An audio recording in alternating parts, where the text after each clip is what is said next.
Coming up on this episode of Nintendo Cartridge Society, Ready, Aim, Testfire. It's a global sneak peek at Splatoon 2. It's dangerous to go alone, so the Nintendo Cartridge Society goes with you.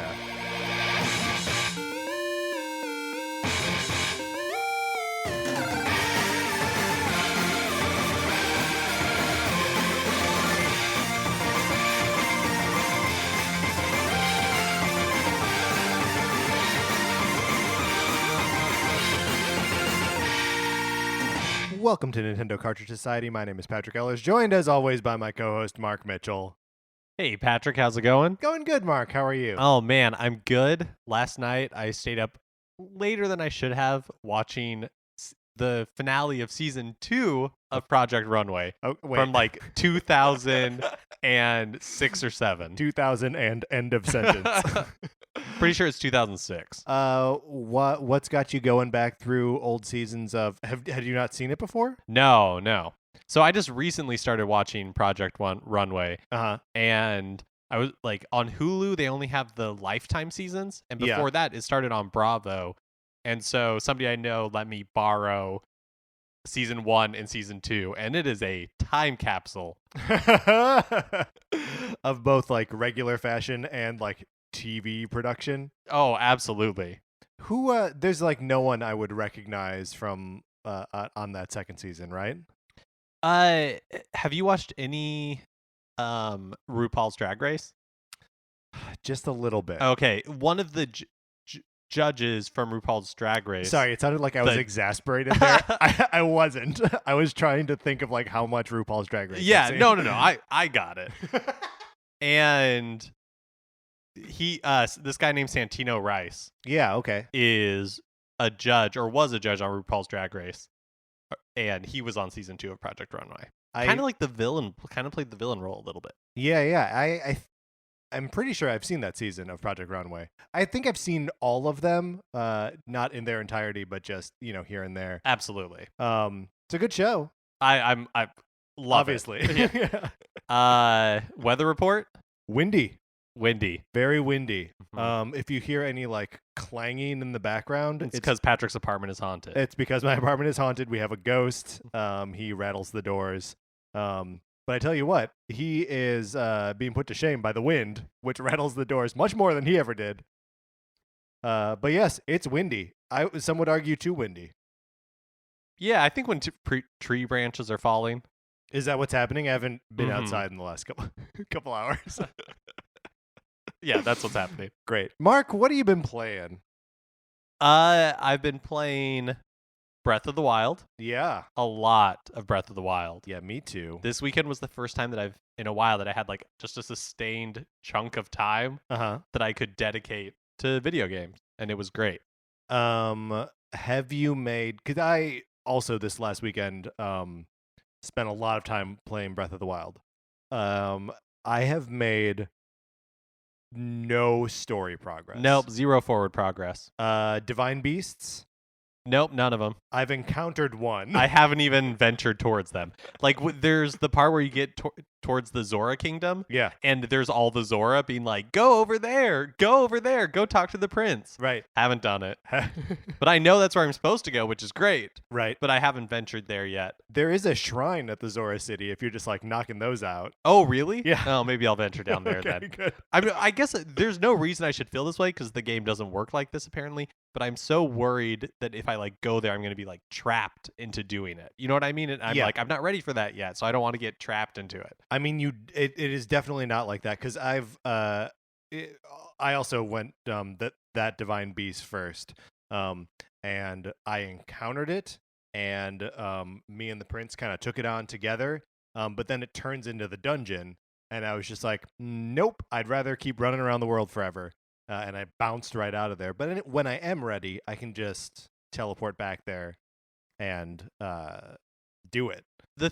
One thing I'm really enjoying is how the difficulty in the game is kind of unfolds as you push the limits. Yes. So there are some like I don't like crafting systems in game. Like that's just not how I like to play. Yeah. And so I had avoided the cooking system Mm-hmm. for a while at the beginning, and just being like, oh, I'll like upgrade my stamina, and things like that, or like I'll just get more hearts. But you realize where it's like, oh, there are this shrine that's way up there on the cliff. Yeah. And the only way I'm going to get there is if I use more of the game's systems to my benefit. Yeah. But if you're like, if you don't want to do that, that's fine. You just can't get to that shrine. But you could still complete the game. Right. Well, I mean, presumably. I mean, the people have been beating the game in under an hour, just by gliding to the central castle and fighting Ganon naked.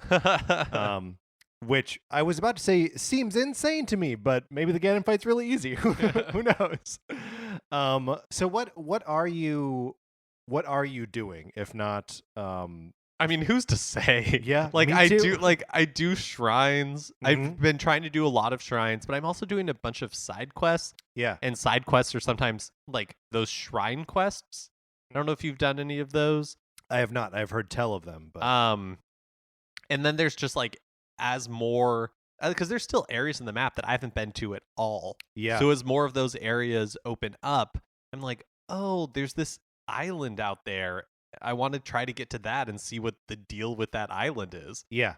No, for me, it's all been a series of like, oh, what's that over there? Oh, what's that over there? And I just keep following points of interest, points of genuine interest that I'm like, I want to know what that is. I want to see if there's more to it. I was playing the other day and I saw like a fireball fall from the sky into a Bokoblin encampment, and I was like, what just happened? And like, climbed up some mountains and like tagged it with my Sheikah Slate, and then climbed over there, and like it seemed like nothing had happened, but like there were just smoldering remains of Bokoblins. It was awesome. My favorite thing I did this weekend was one of the labyrinths. Yeah. Have you encountered any of those yet? No. So I won't, I guess, like spoil anything necessarily, but there are things called labyrinths. Okay, great. And I'll just leave it at that. All right. So like, you can discover it yourself. David Bowie's in there. He sings you a little song, steals your little brother. Oh, so you've already been spoiled. Then. Yeah. Yes, that's right. I've also been playing a little bit of Snipper Clips. Oh yeah. How's that going? Me and my boyfriend got it out again. It's fun. So we're doing the 2-player, and we just beat the second folder. Do you know, is there another one? Or we're about to beat the second folder. Is there another one after that? So there is a third folder after. So the second one is the 8-bit one, right? No, I don't think so. So there's a lot then. There might be a lot potentially. Then. Yeah, Sarah and I just finished it this weekend. Love that game. It's so good. Oh yeah, it's so much fun. Yeah, I'm so we finished the regular levels, and then tried out some of there's like the party levels, and there's another one that's like an attack mode where you're like playing games against each other. Which are cute but kind of limited fun. I would like to, I think we've talked about this before, like to do the 4-player. Yeah, we should do it. We are capable of doing so. We are totally capable of doing it someday. One thing I really like about both Snipper Clips, and it is apparent in Breath of the Wild as well, is that there's no one right way to solve a puzzle most of the time. Yeah, how cool is that like 2 of the like big launch games for this thing have a very approach this however you want to aesthetic to them. It's very neat. We also played a little bit, or I played a little bit, I don't know if you did, Super Mario Run. Yeah, I opened it up, saw the new characters I think are just new colored Yoshis. Yeah, that's right. And I was just like, nope. Yeah, so the new colored Yoshis will attract the color of Toad that they are. So like the yellow Yoshi will attract more yellow Toads. Which is a pretty cool mechanic. That's if you're running in Toad Rally? Yeah, if you're in Toad Rally. But otherwise, they're exactly like Yoshi's. And Yoshi was always my least favorite of the characters to play anyway, in that. So, like, I don't know. I downloaded it again, played maybe 2 or 3 Toad Rallies, and was like, no, I don't need this anymore. Yeah, that's kind of how I felt as well.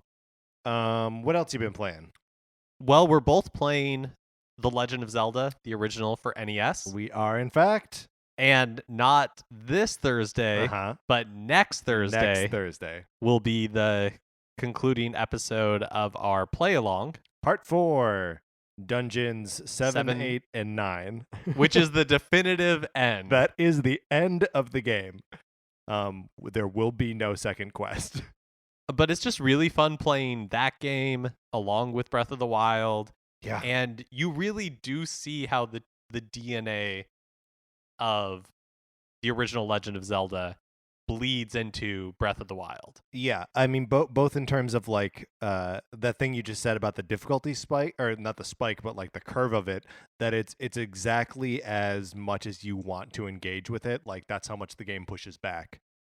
Seems very much the same in both these games. And it's just cool that if you removed all the games in between, you could see, oh yeah, I totally understand how they got from, like, Breath of the Wild just seems like, in my mind, a 3D version, fully realized version of The Legend of Zelda. Yeah, if you saw just the original Zelda and just Breath of the Wild, you'd be like, oh, this is logically what would come 30 years later. It's the trip in between that you wouldn't have been able to guess. Mark, we got some debugging to do here. Well, I mean, first we should say we also played some of the Splatoon 2 Testfire. That's right. And we will get to that'll be our topic for today. Mm-hmm. So when we get later in the episode, we will talk about how we felt about it, how we got on in the game, any place that it failed us, and just sort of what our expectations are for Splatoon and for like online gaming in general is for the Switch. So. But for now, yes, debug. Let's debug.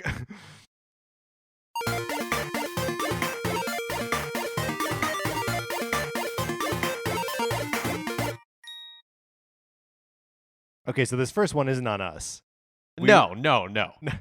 I mean, some of them are. Yeah. Some of them are on us. But this first item, bye-bye Box Boy, or bye-bye Box Boy. Bye-bye. Bye-bye. Did not come out this last week. Was due out on the 3DS on the 23rd. In North America.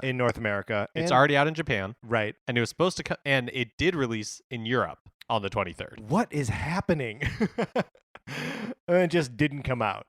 And Nintendo of America's tweet about it disappeared, right? They took it down. Mm-hmm. Mark and I had actually originally intended on getting the game this weekend and talking about it for today's show, but that's not happening.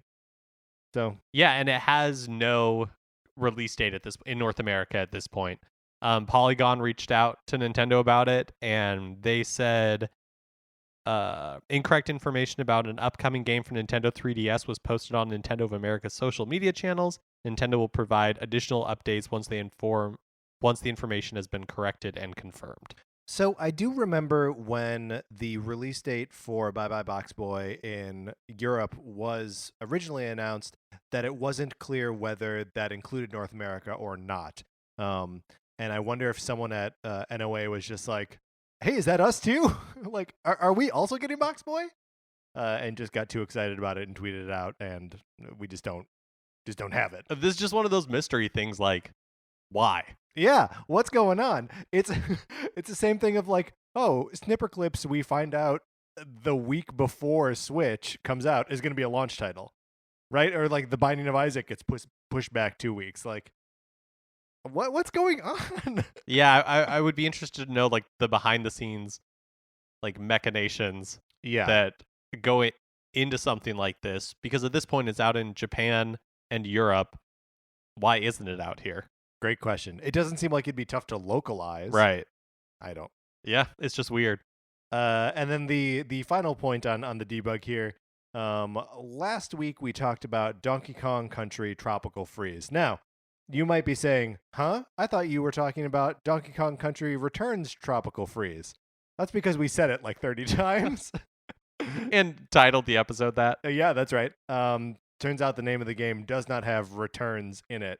It just feels very much like part of the Returns franchise. It feels an awful lot like the previous game, which bore that title. So we made that mistake over and over and over again, Mark. let's get into let's get into the news. So Super Mario Run launched on Android last week, and in an article published in Nikkei Asian Review, Nintendo President Tatsumi Kimishima is quoted as saying revenue from Super Mario Run, quote, did not meet our expectations. And he's talking about the launch on iOS, because it wasn't out on Android previously. And this is, of course, the buy it once, get the whole game model. Yes. Mm-hmm. And so Fire Emblem Heroes is characterized as Nintendo's mobile cash cow because of the free-to-play, but actually pay-to-play, really. Right. Pay to keep playing. Yeah, freemium model. Mm-hmm. A Nintendo senior official is quoted as saying, Heroes is an outlier. We honestly prefer the Super Mario Run model. Weird. We prefer the Super Mario Run model. What is it? Just like, is that just a like player side like perspective, or like what do they bring into, because like I guess I prefer that. It makes the gameplay experience more pure, I guess. But like they got to make money, right? Yeah, and also the Animal Crossing mobile title was supposed to be out at this point. Right? It was supposed to be in the previous fiscal year. Yeah, that's which will end in April. And so to me, that one makes the most sense to have the Fire Emblem Heroes model. Right. So I don't know. It'll be interesting to see how the titles going forward fall on that spectrum. It would be very strange for Animal Crossing to be buy it once and play the whole thing. Yeah, I mean the game is begging for free, you know, like I mean it's basically a like freemium with in-game currency game right now. You know? Yeah, very strange. Speaking of Super Mario Run, the Gold Goombas event is coming back March 30th through April 17th.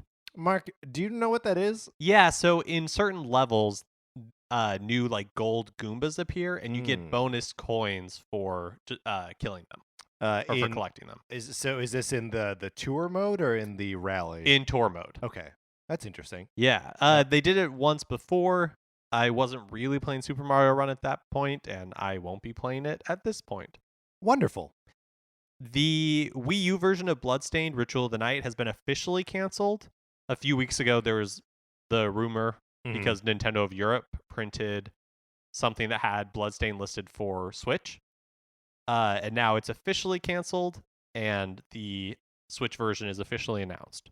Mark, inevitable, I would say. Yeah, especially since the game is not coming out till 2018. We will not be playing our Wii U's in 2018. Also, I think this game is running on Unreal Engine 4, which was not officially supported on there you go. The Wii U, so I bet this makes it much easier for them as well.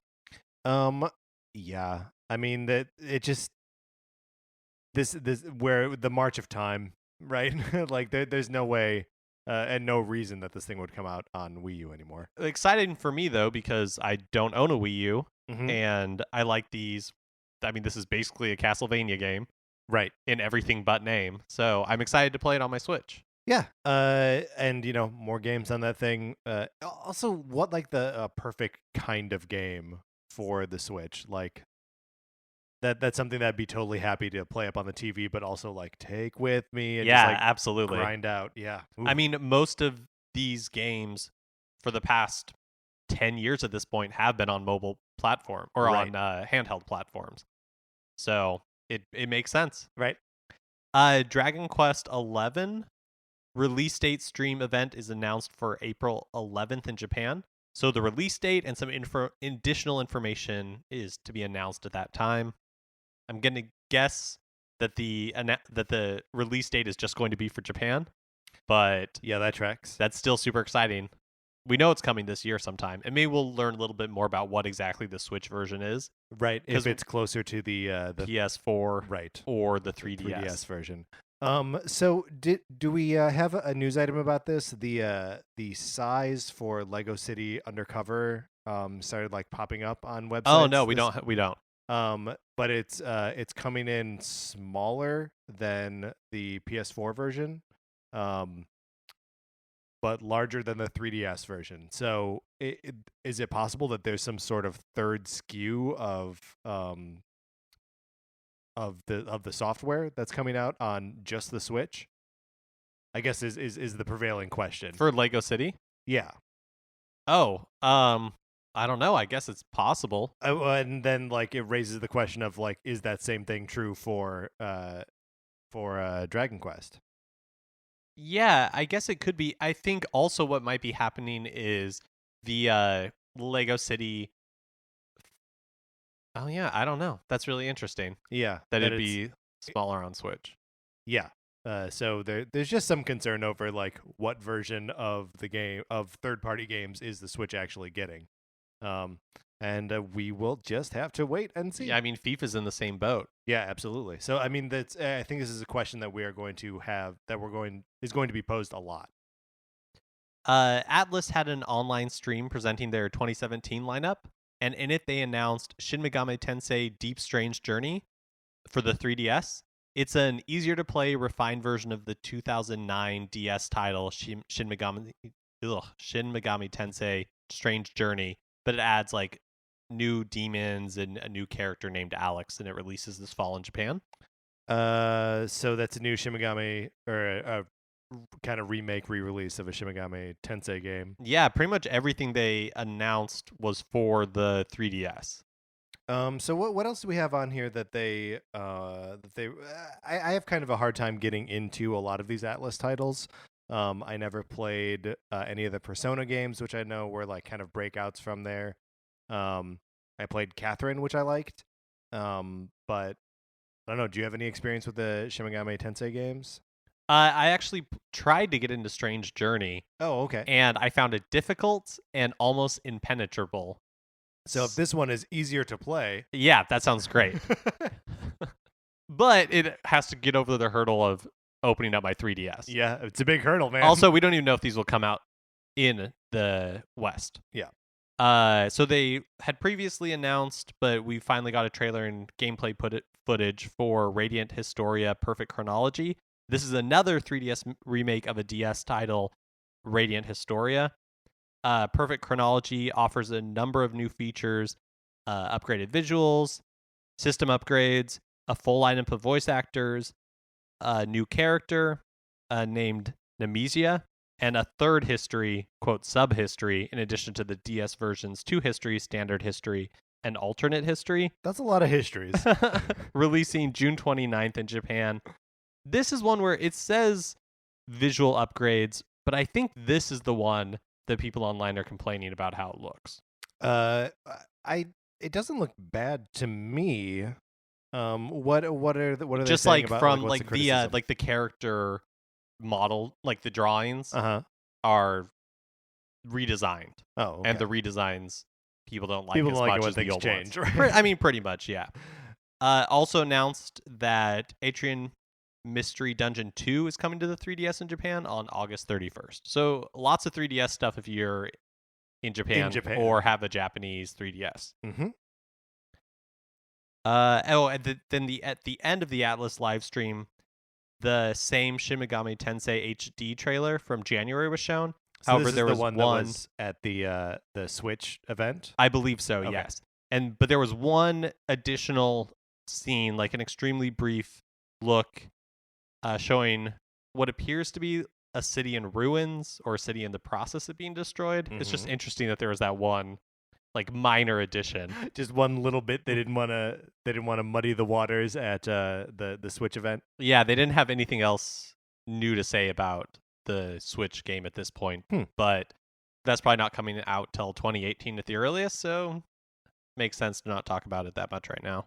Yeah, I mean, it is kind of a bummer that they've got like these 3 other games in the chamber before we can get to something on the Switch. Because as discussed, I'm having a tough time caring about opening my 3DS. This next one, I'm wondering if you tried it. The Neo Geo games on Switch can be played in vertical mode. I have not tried that. Now, would that just be for the like overhead, like flying games? Like it doesn't. No, so or at least from what it looked like, it was all of the Neo Geo games, and it doesn't like fill the entire screen. Yeah, it just like letterboxes it up at the top, so there's lots of black on the On the top, top and and bottom. on the bottom. But I'm guessing they did it so that way, so just like the screen rotates. Yeah. But I'm guessing they did it so you can kind of play it like a arcade joystick and buttons if you wanted to, right? Oh, on like either side of it? No. So you know how like on an yes. arcade cabinet, I understand. the image is there, and then there's like the joystick usually to the left, and then like the four buttons, and you would kind of be able to do that very tiny. Mark and I are both hunched over the table right now. Yeah, we look like T-Rexes. Yep. That's interesting. How would you? I guess you just have to lay it flat. Yeah, I mean, I don't think there's a lot of practical applications. It's just interesting that it's possible to do that. And hey, look, the Switch only has one kickstand. It doesn't have two. Nope. So you can't change it that way. So nice try, Neo Geo. In a recently published interview with a Japanese magazine, Nintendo's Shinya Takahashi said Nintendo is preparing new IP one after another. And if you have any complaints about how Mark is pronouncing these Japanese names, you can, of course, send emails to us at Nintendo Cartridge Society at gmail.com. Once we get through all the Sonic porn, we will be sure to read them. Which means we will never read them because there's so much Sonic. An endless amount. He also said that there are titles in development that take advantage of the Joy-Con and that there are some, quote, out-of-the-box titles. Any part of this excite you or I think it's trepidation? If it's true that they're doing a lot of new IP, that'll be very interesting. Yeah. I mean, I guess in a lot of ways Nintendo does a new IP. They're just not necessarily major IP, like Box Boy, for instance. Yeah, like Box Boy. I mean, Splatoon was until very recently a new IP. Right.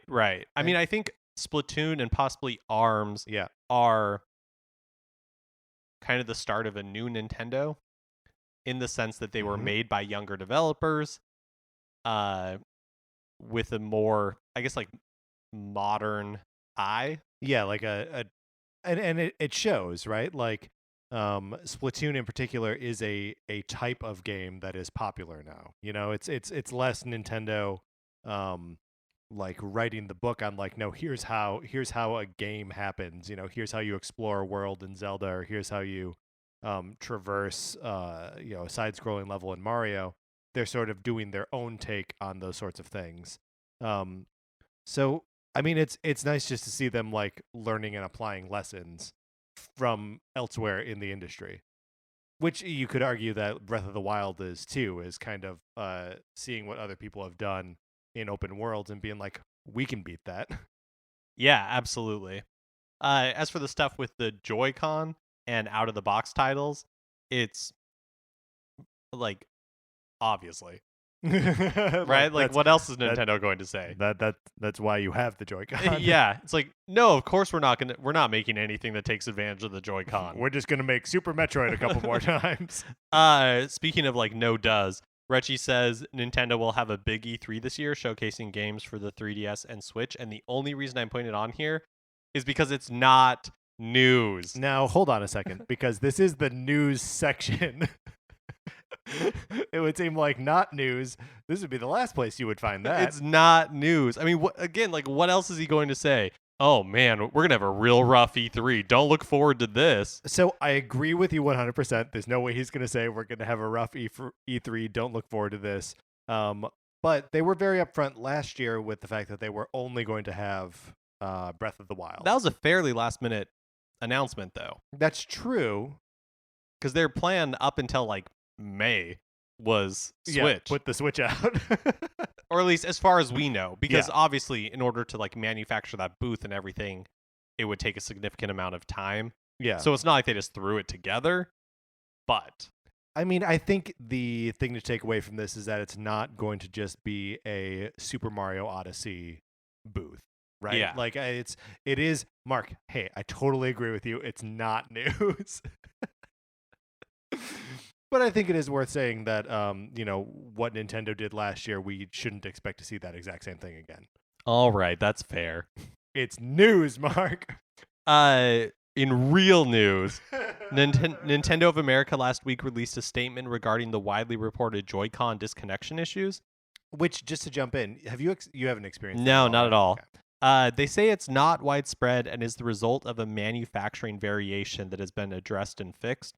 If you are having problems, though, Nintendo encourages you to contact Nintendo support, and you'll be able to send in your Joy-Con for a simple fix. Manufacturing variation. Yeah, who knows what that means? It's not an error. It's not a mistake. And it seems like the fix that they're applying is like a little piece of foam, a piece of conductive foam, something like that. And then apparently the newer Joy-Cons that are going out that you can buy from like Amazon, or I mean when you see them, right, that they are just a tiny bit different.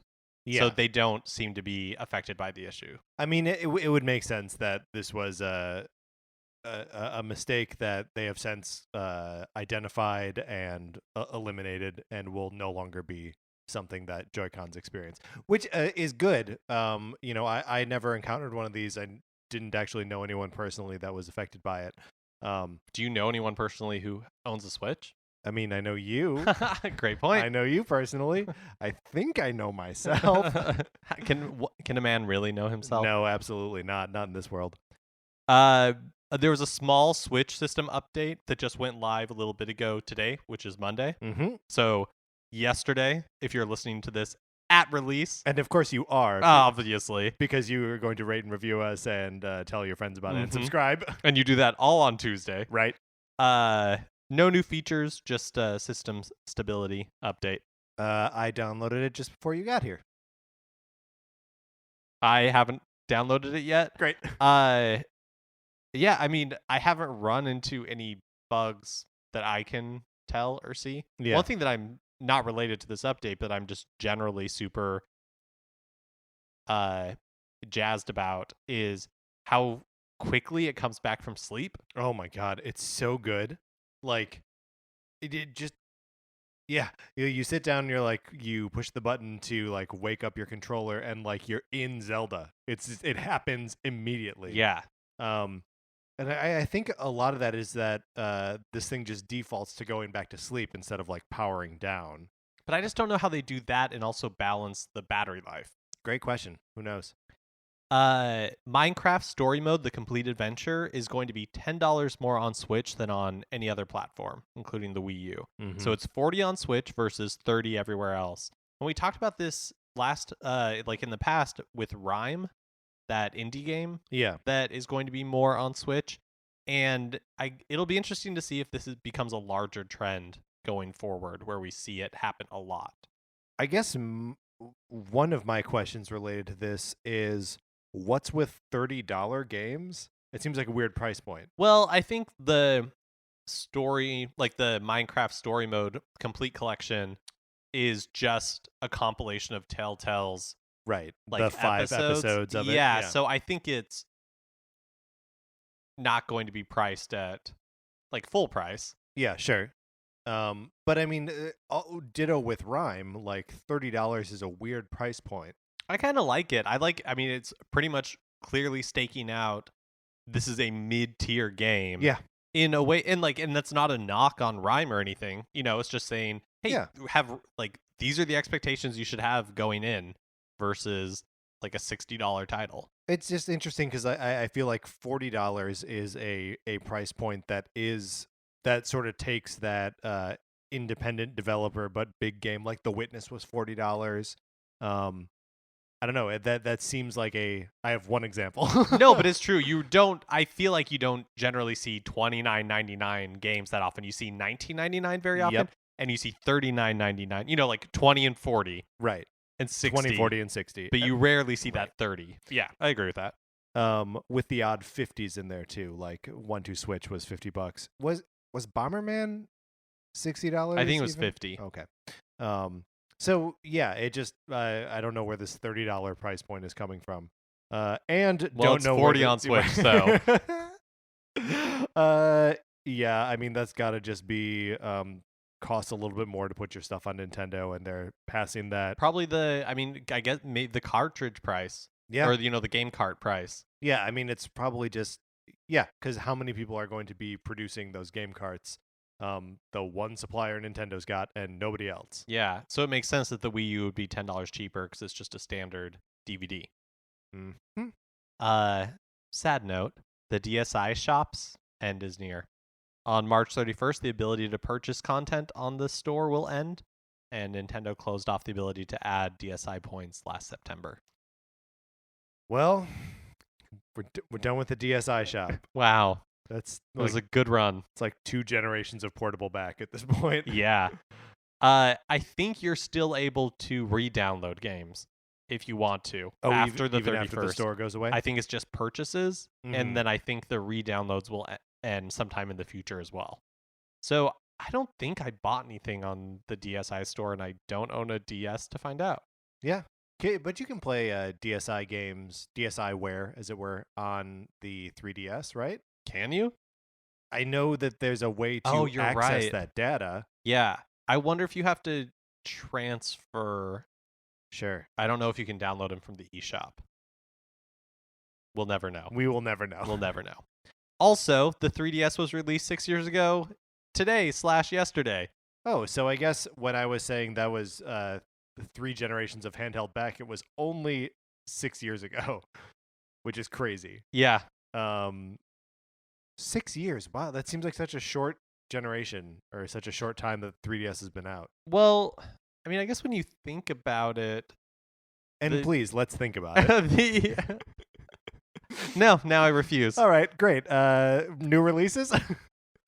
Has Been Heroes comes out on March 28th for the Switch for $19.99 in North America. That's Tuesday, the day of release, the day that this podcast is released, the day you're listening to it, of the course. Day you're telling your friends about it. Snake Pass is also coming out. Subscribing, rating, and reviewing us on iTunes. For $19.99. And, hey, there's a Wii U title. Cube Life Pixel Action Heroes is coming out on Thursday, March 30th. Nope. It's like a Minecraft-looking multiplayer zombie shooter. Nope. And Pocket Rumble was supposed to come out in March. I'm a little bit heartbroken about this. It's still listed as March on Nintendo's website, but Thursday would have been the last day it could have been released and still be released in March. And today, the developers on Twitter announced that they can't comment on a release date at this time. Cannot comment on a release date. This is sounds like some box boy nonsense to me. This is some box boy nonsense. I want comments on release dates.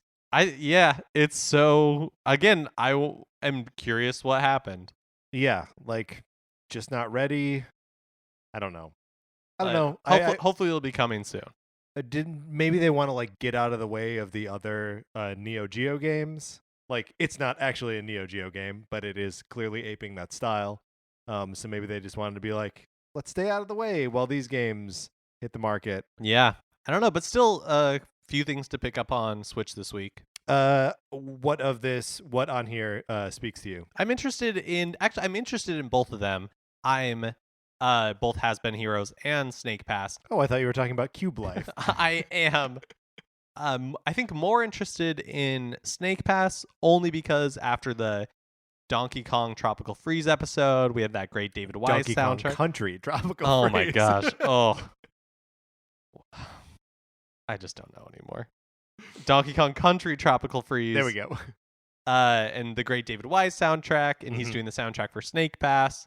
So that's a selling point for me.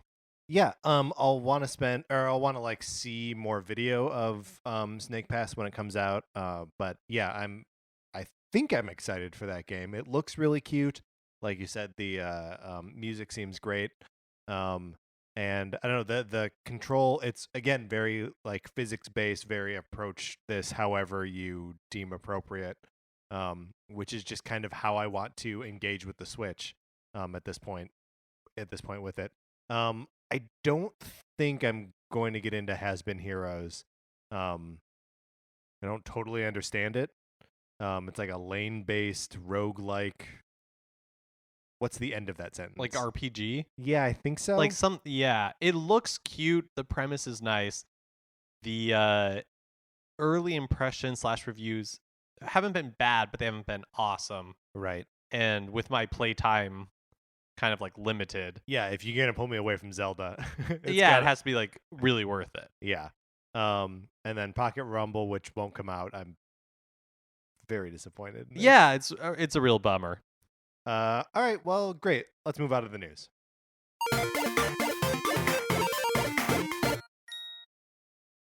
Now it's time for a regular segment on our show. It's 433. In 1952, American composer John Cage wrote a piece called 433, wherein a performer or a group of performers didn't play their instruments for 4 minutes and 33 seconds. For the purposes of our show, our instruments are talking about Nintendo. So for the duration of one performance of 433, Mark and I will talk about something not at all Nintendo related, thus fulfilling the contract of 433. Mark, let's talk about what we're going to generously call versus movies. Mm-hmm. This is anytime you've got it's like a team up. It's like the opposite of a team up movie. Yeah. So it's a team down. It's a. All right. What's your favorite team down? I mean, they're all kind of varying degrees of bad, right? Okay, so we're talking about Freddy versus Jason. Right. We're talking about Batman versus Superman. Alien versus Predator. Right.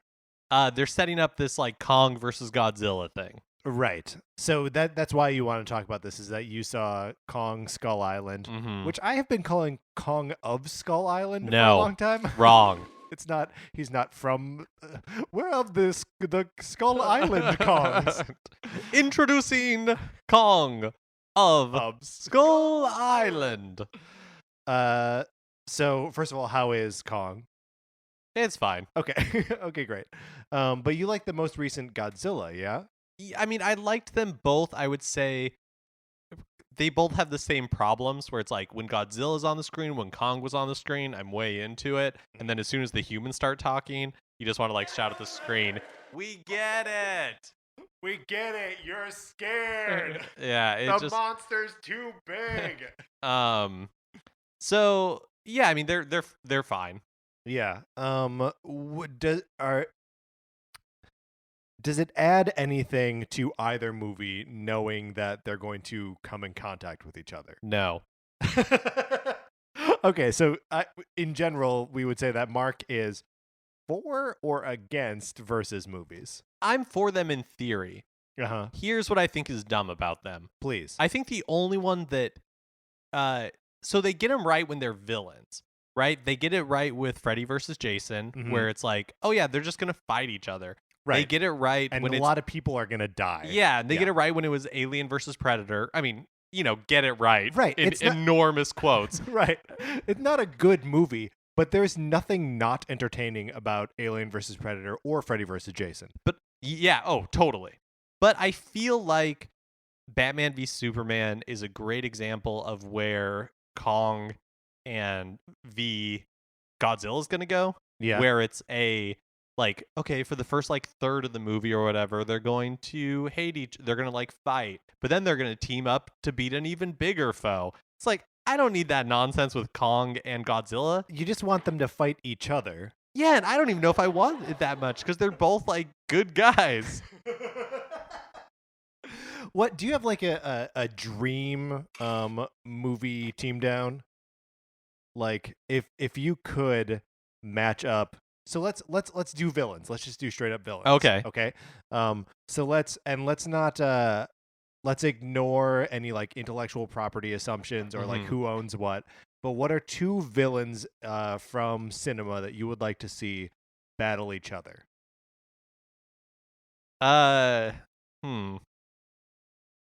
I mean, I would like to see just a battle royale of Alan Rickman characters. Okay, sure. That would right, like Snape versus Hans Gruber. That'd be entertaining. Versus the jerk husband from Love Actually. Yeah. The world of cinema's greatest villain. Yeah. He's the biggest villain in that movie, right? This performance of 433 is going off the rails here. Sorry to interrupt this, but the conductor is like talking to the audience now, giving someone a recorder. I'm going to just turn this down while we keep talking. Oh, yeah, let me think. I think you get any of those Disney villains going against each other. Oh yeah, or even like a battle royale thereof. I mean, that would be fun. Yeah, Ursula versus Scar. great. That would be great. Yeah, I don't. Oh wait, well, is that the end? It's hard to tell. No, no, it's still going. It's still going. So we will know. Oh, we will know. Oh, finally. I just feel like any of these versus movies, I'm just not that into. And there we go. There we go. That was 433. We were accompanied today by the Brandon Morse Saxophone Ensemble. I've got to say, not a fan of that 433. No, it's, you know what? We've done a couple good 433s on this, and hey, that just wasn't one of them.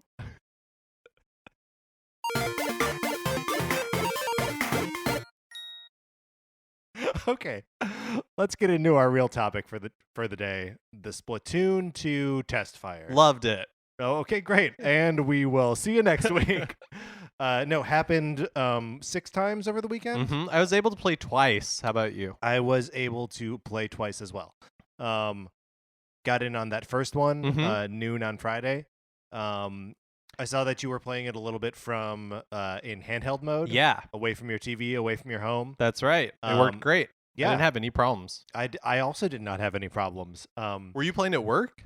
No, I work close enough to my home, or I live close enough to my office that I'm able to come home for lunch. Oh, that's awesome. Yeah, so I came home and I was making some food and was like, oh yeah, Testfire.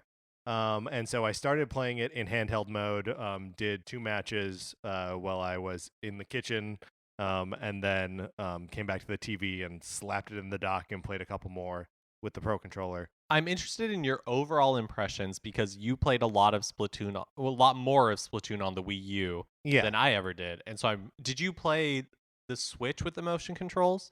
Yes. Oh, okay. I turned those off first thing. Right, and I know a lot of people do that. I like the just like the finicky little fine tuning with it. And it's so sensitive. Like if you move the controller at all, the camera's like wah, wah! But I don't know, there's something that it gives a precision for me that I don't normally get when I play shooters because I'm just not that good at them. So like, you know, my thumbstick skills aren't as tight as they probably should be to be playing an online competitive shooter. But I don't know, like those training wheels help me enjoy the experience. So it's hard to draw super specific conclusions based on the Testfire. Mm-hmm. But just overall, what did you think compared to Splatoon? Good. I mean, I think it looks better than Splatoon did. I can't be certain, but it felt like it was running at a higher frame rate. Just like everything felt smoother and kind of more reliable. And I know that some of this is what I'm about to say is could have been stuff that was added to the original Splatoon later. But the weapon variety felt really good. I love those dual splatties. Oh man, me too. Oh man, like jumping, like that dive that comes along with it. I was a roller guy initially, and I think that is a common Splatoon instinct to be like, oh, roller, obviously. But then like you kind of learn it's not as powerful as you think it is. Yeah, well, I'm terrible with the sniper rifle. Yeah, or with the charge shot. Yeah, the charge, or like the squid equivalent. Yeah, and the standard gun is just kind of like not that interesting to me. Sure. Mm-hmm. And I didn't feel like I was wielding it very well. And so I played a few matches with the roller, and I believe that's what I had played when I played Splatoon. Yeah. Because it was what I was most comfortable with. But then after playing with the dual splatties, it clicked for me. I really liked the dual splatties a lot. Yeah, and I think it's interesting to note how different it feels to be controlling, or how different it controls to play the game with these 4 different loadouts. How are you? How'd you like the whatever they're called, the special moves where you click in the R stick? and how they were different between the various loadouts. Yeah, again, like I think the dual splatties one was my favorite when you get kind of a hover ability. Right, it's basically when you're raining Mario bombs Sunshine. down on. Yeah. Yeah. Yeah, it'll be interesting to see in the full game if the dual splatties are as powerful as they are in this test. Thought they were a little OP in this, or yeah, a little bit, or at least I felt best when I was wielding those. Yeah, I mean, I think that may just be that you found your weapon, like you found your loadout. This is one of the things about Splatoon that I think is sets it apart from other games like it, is that you don't select a weapon and then a sidearm and a special weapon. You get a loadout. So like the splatties come with, was it the remote mine grenade? The one that's like a Roomba with paint in it? No, Was it just I think regular? that's the roller. It might have been the roller. The roller's like special attack is like a curling ball thing that like slides. Yeah. So yeah, all of those loadouts. Oh wait, no, that might not be true. That might be the dual splatties. I thought it was. Yeah, I think you're right. Because that's what I played most, but also I'd get it crossed in my head with all the actual Splatoon that I played a couple of years ago. But yeah, I had a lot of fun with it. I really liked the sort of meta game that was wrapped around the original Splatoon, with like the single player mode and the the lobby and sharing pictures with other people. There was a cool kind of like culture that sprouted up around that. And obviously we'll have to wait to see what Nintendo's actually going to do around this 4v4 kind of basic game. But it seems like all the guts are all there. Like it's still Splatoon, it still feels good, and it's still exciting. Did you get yourself in any games where like a player dropped out and you were playing like a lopsided 3-on-4 or anything like that? That happened a lot on both sides, where like it would be like sometimes my team would have one down or the other team would have one down. I wonder if that's stuff that they are able to iron out during the test fire, or if that's actually just people starting to play a match and then like just quitting on it or something. Yeah, because the test fires are so short, it's not like a general beta where it's like for a weekend. You can play Splatoon 2 multiplayer. It's like hour chunks at a time. It makes me wonder if it's more of a stress test than like a balancing. Oh yeah, test. I definitely don't think it's balancing. I think that Nintendo's got this thing about as well balanced as they're going to.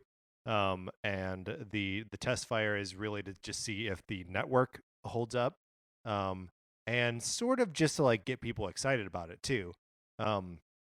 So that was going to be my question to you, is how effective do you think this strategy, because like there's no other, Splatoon 1 did this, but like no other game has done a test fire like this where there's 1 hour, happens 6 times in a weekend, where you can do that. Does it make you more excited? Did you see excitement from other people?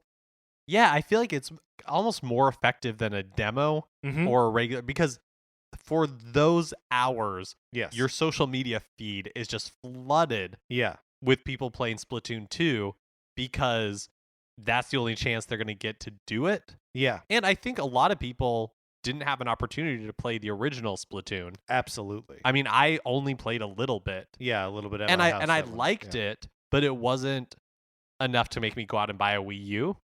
Yep. But I'm very excited for it on Switch, because I had so much fun playing this test fire. Yeah. Like when the hour was over, it was like a bummer that I couldn't keep going. I saw you. Didn't you stay on for a little bit? Yeah. So like on the first one on Friday, it was supposed to end. It was Pacific time from noon to 1 p.m. and it was like 1:15 before they finally like had kicked it. Before they said, "Okay, Mark, you've got to go back to work." Yeah, exactly. So you're able to get like a few more matches in, and I could have just kept going, and that was with 2 maps. Yeah, and like 1 song. Yep. I know it's repetitive and it uses all kinds of weird I sounds. love it. I love the music in this game. That song was so good. And at the end, when like the 1 minute Yeah. thing comes down and like the weird like gobbledygook like choir starts singing, uh, yeah, it kind of reminded me of uh B.O.B., the Outcast song. Yeah, It's pretty okay. great. I love the music cue at the end when it's totaling like dunk, dunk, dunk, dunk, dunk, dunk, dunk, dunk, Yeah, and then just like with those fat cats. Yep. I mean, the very little has changed in the presentation of the game in that regard. Like, um, the way it totals like the good guys and the bad guys, and that they both kind of creep up together, and then it just smashes whichever direction that you won. Like that's all the same as it was on the Wii U, but I kind of don't care at all. Like, it's such an effective method of presenting that information that like I'm gonna give them a pass on repackaging it for Splatoon 2. I mean, I know they're calling it Splatoon 2, but I think it's telling that in all the previews and like the little glimpses that we saw before Yeah, like the actual announcement, everybody just assumed that it was a remaster of the original like Mario Kart is. yeah. I mean, it definitely has that where you're like, oh, I guess here's a cosmetic difference and here's a cosmetic difference, but also like the two levels that we saw, they're not levels from the original Splatoon, and they both feel great. Like they're both really nicely balanced maps, and I'm anxious to see what other because there were a couple duds in the original Splatoon as far as maps are concerned. Um, I feel like that's inevitable in a yeah, probably. multiplayer game. I'm just trying to think of like any game. Even like Call of Duty 4 has some like Yeah. ones where you're like, "Oh gosh, why this?" Why are we doing this? Oh god. Yeah, I mean, Splatoon probably actually has a higher percentage of maps that are fun. Um, actually, now that I'm thinking about it, any game where there are a bunch of choices, like I only really want to play on like two different maps. Um, yeah, that's really it. But The Splatoon has more, I think. one thing playing just this Testfire that's interesting to me, and I'm assuming the original Splatoon was like this as well, Hmm. and it's something that we see in a super popular game like Overwatch, is that there are you don't have to be a great precision like shot Yes. to have fun and to be good at this game, because in the mode that the Testfire is, you you get points by just like getting paint everywhere. Yes. So like Hmm. you can still like feel like you're contributing without, it's not like Call of Duty where it all just basically comes down to how many people can you kill. And how few times can you be killed? Yeah, the and the turf war is always like the default mode of Splatoon, and any other game modes are sort of offshoots from it. And no matter what the amount of turf that you ink, um, that serves your team in like a real meaningful way. You move through the course faster when it's painted your color. Um, you can charge up and get ink, which is basically your ammunition in this game, faster if you've painted the whole area. So yeah, it's almost more, not almost, it is more important how much ground you ink than how many people you kill. What was it like using, you played a little bit in handheld mode? Yeah. So how was that compared to the Wii U? Like Uh, the Wii U game tablet, Sure. I mean, gamepad, gamepad. yeah, whatever we want to call it. Game box. Um, Game box. not game box. Shoot a bop bop. Game Game box. box. Chop bop below. I mean, it was about the same. Other than so the one thing that the one area where the Wii U version of this game does is better, or that I think that I like more, is that you have the map on the gamepad at all times, and anytime you want to jump somewhere on the map, you just tap it, and Oh, that seems boom, really you go. nice. Yeah, and in this game, you have to push X to bring up the map, which then takes up the whole screen. and then you can choose your the other players. Wait, you to can warp do to. that. You can do that at any time. It's not just when after you Yes. died. Didn't know that. You can do that at any time, and any time that you accidentally push X because you've been pushing that to jump in Breath of the Wild for the last 3 weeks, and it brings up the map. I did a lot of playing this game with the map accidentally up on my screen for a second, going, "Oh man," and fixing it. But like as far as motion controls and everything go, it felt good to me. Yeah. Yeah. And this is someone who plays Splatoon with the motion controls on, so feel free to. Well, and you also enjoyed Mario Kart Wii with the motion controls. Mario Kart Wii, yes. Wii U, no. There was something very like novel about playing Mario Kart Wii with the motion controls, and that was just sort of like the way my friends and I were playing it. You have 4 Wii remotes, and so that's just kind of how we did it. But I'm also like, I'll never go back to motion controls for Mario Kart. So yeah, I don't know. You said you turned off motion controls right away? Yeah, immediately as soon as I could, and I just don't like using motion controls for aiming. Yeah. I liked it on the Wii with like the reticule, like Resident Evil 4 style. Right.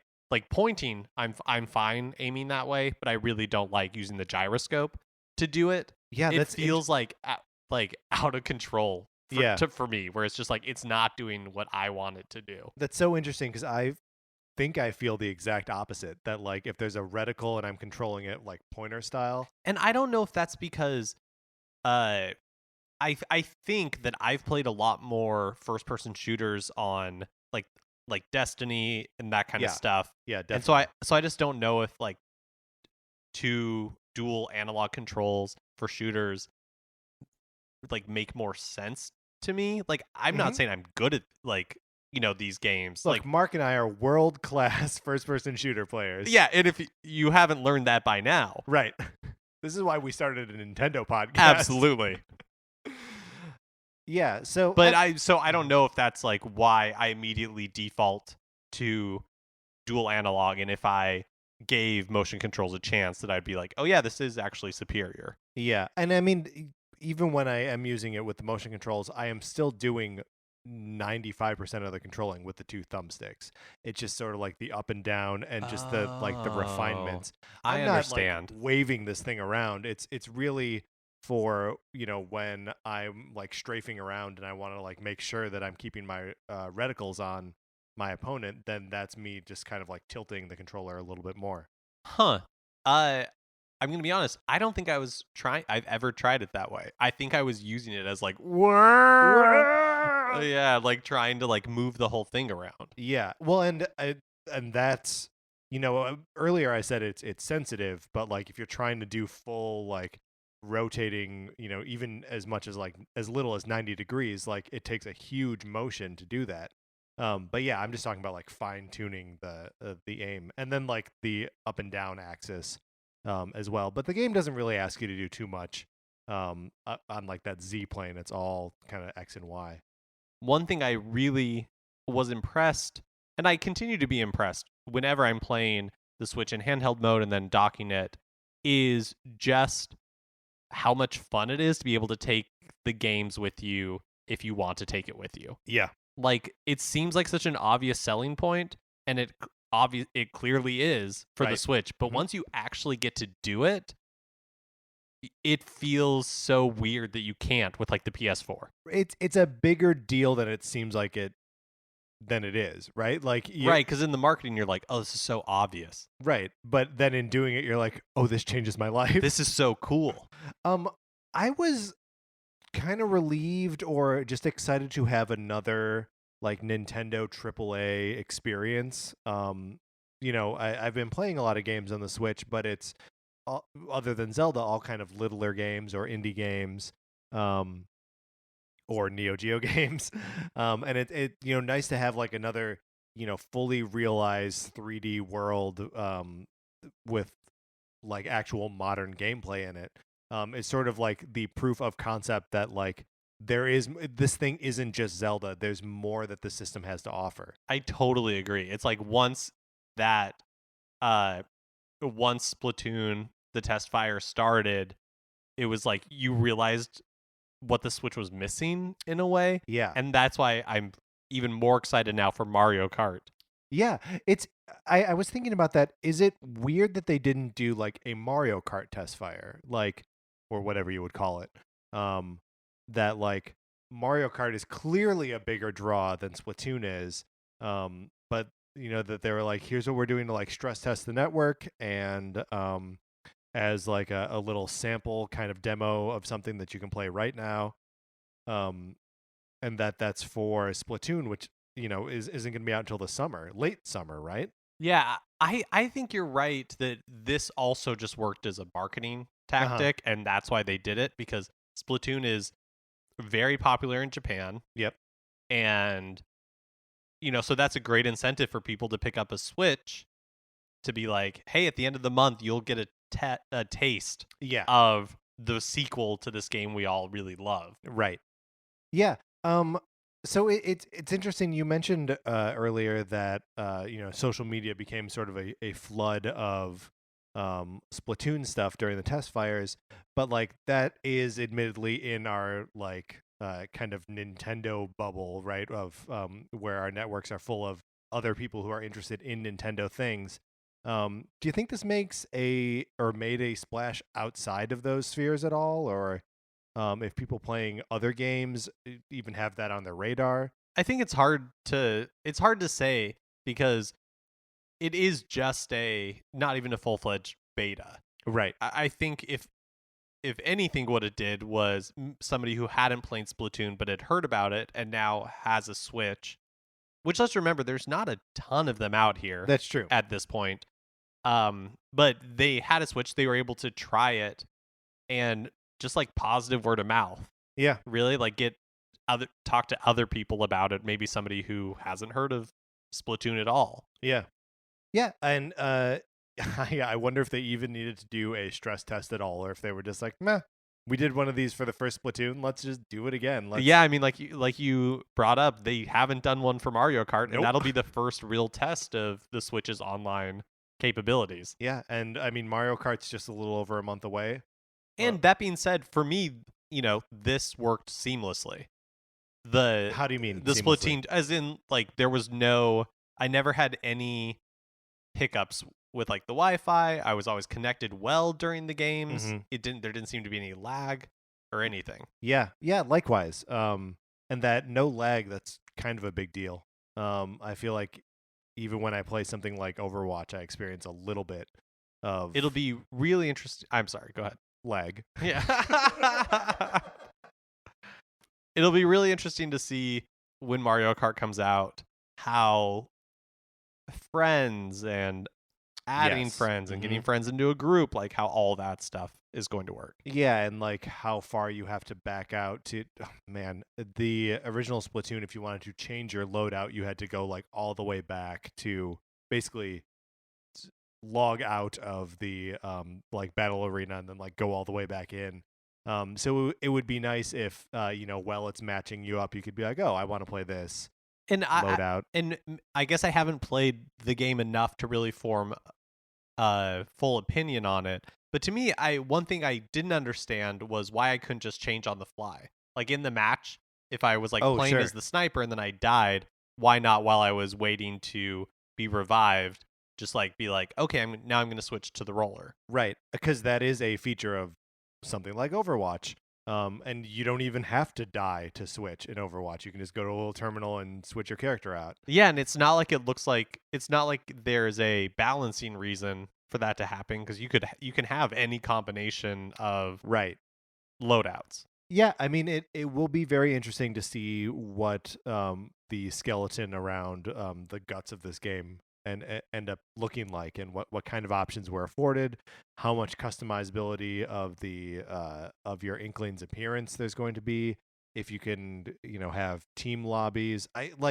They're positioning this thing to be more of like an esports title, so I'm guessing that it's going to be savvier in that regard, right? Like, I don't know that we've seen Nintendo try to put out an esports game in the past. And the original Splatoon is sort of recognized as that sort of after the fact. So it'll be interesting to see how much of that Nintendo actually incorporates into Splatoon 2.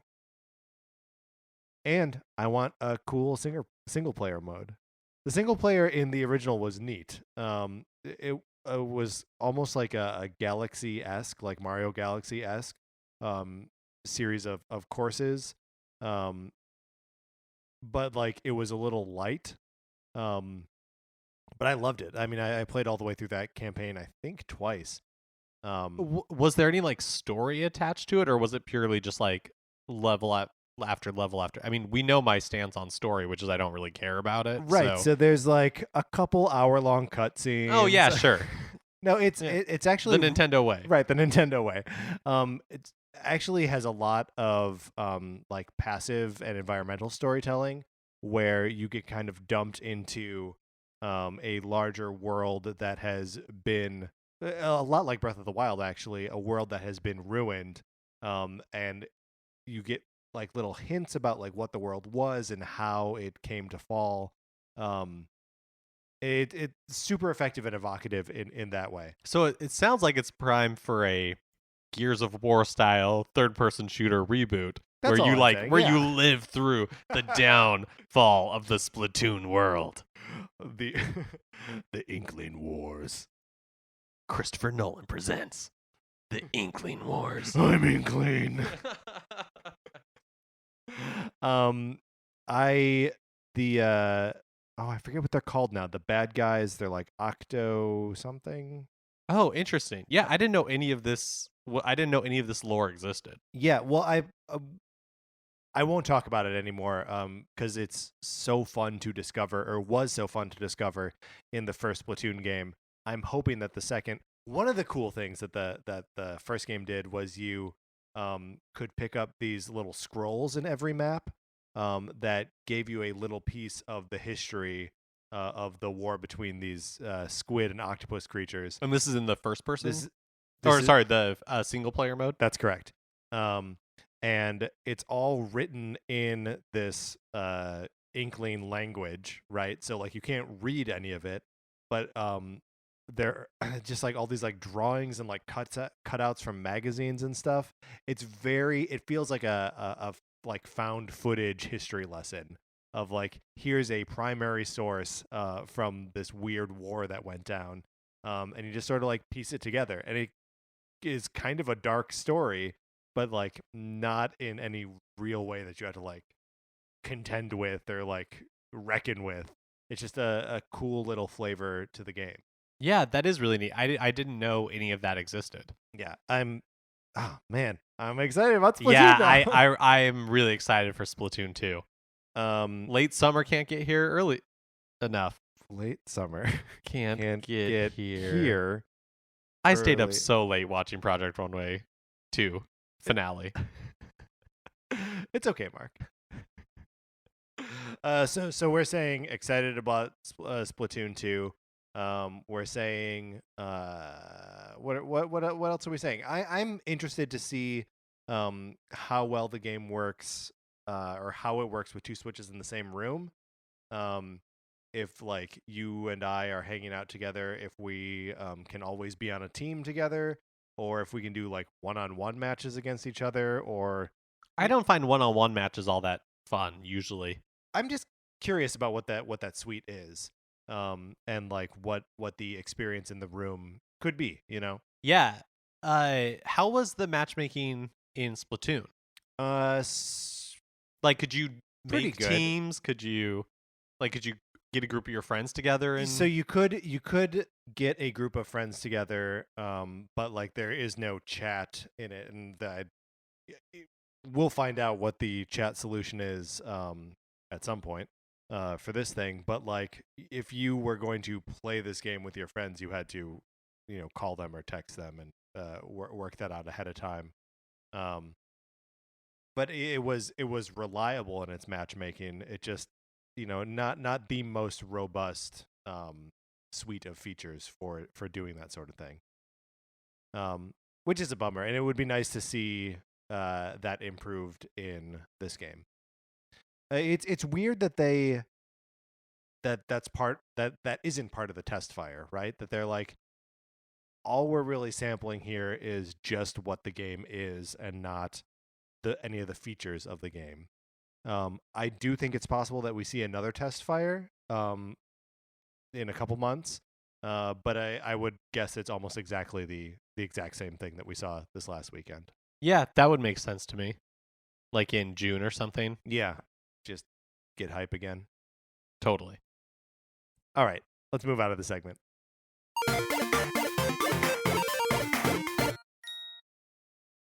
I think that's going to mostly finish up this episode of Nintendo Cartridge Society. Remember, you if you have any questions for us or any of we'd love to hear your impressions of Splatoon 2 or any of the other games coming out on this thing in the weeks and months ahead. You can send all of your emails to Nintendo Cartridge Society at gmail.com. Mark, anything else we need people to email us? We're already going to get a lot of Sonic the Hedgehog drawings. Mm-hmm. We're still getting Split spoilers. Thanks, we've seen it. And then just any of your impressions about. Well, do you know what I haven't seen? And I've heard a lot about this ending. Is Life? It's like Jake Gyllenhaal. Yeah. Ryan Reynolds, Rebecca Ferguson movie. Okay. And I'd love to know what the ending of that is. Okay, so if you've got Life spoilers, now mind you, this is spoilers for the movie Life and not spoilers about how Mark's life ends. Please, we want that to be a surprise. Email those to Nintendo Cartridge Society at gmail.com. And then you can also follow us on Twitter. We are at NinCart Society, and you can check out the Facebook page, which of course is just Nintendo Cartridge Society. If you have a minute, we would love for you to rate, review, and share. What was the other thing? Rate, review, subscribe. Subscribe on iTunes, which of course you're doing the day this episode comes out, which is Tuesday morning. And check out other shows on the What's a Creative podcast network. They're all good. Caitlin's show, the Conspiracy Lizard People. It's a show about conspiracy theories. Just did a 9/11 was an inside job episode, which is a drama wherein she is kidnapped by. Well, I'll let check it out. It's very good. If you like Mark and Mine's opinions, you can check out our conversations about comic books on retconpunch.com. Olivia Duncan made our logo.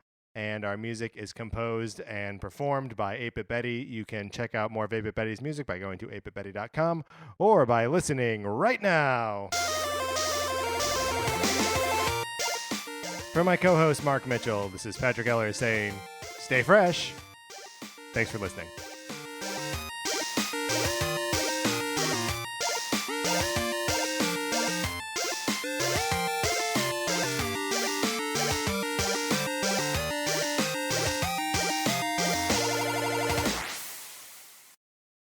What's a Creative Podcast Network?